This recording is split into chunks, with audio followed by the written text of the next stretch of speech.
16 желтоқсан ата-бабамыздың арманы орындалып, жасампаздығымызды жаңа белеске көтерген тәуелсіздік күні.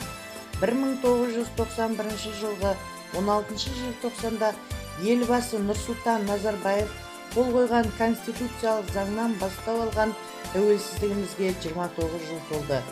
Бұл атаулы күн 1991 жылғы желтоқсанның 16-сында Қазақстан Республикасының елбасы Нұрсұлтан Әбішұлы Назарбаев қол қойған Қазақстан Республикасының мемлекеттік тәуелсіздігі туралы және 2008 жылғы 25 маусымдағы және 2009 жылғы 22 сәуірдегі заңдармен өзгертулер енгізілген.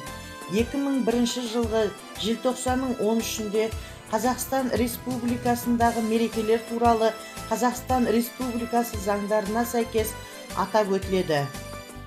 Құрметті нұротандықтар, баршаңызға аспандарыңыз ашық, көңілдеріңіз шат, еңбектеріңіз жемісті болуын тілеймін. Әрқайсымыздың қажырлы еңбегімізбен сүйікті отанымыз Қазақстан гүлдене көркейіп, нығая берсін. Ізгі ниетпен игілік бастауыш партия ұйымының төрайымы Идрисова Дариға Түймебайқызы.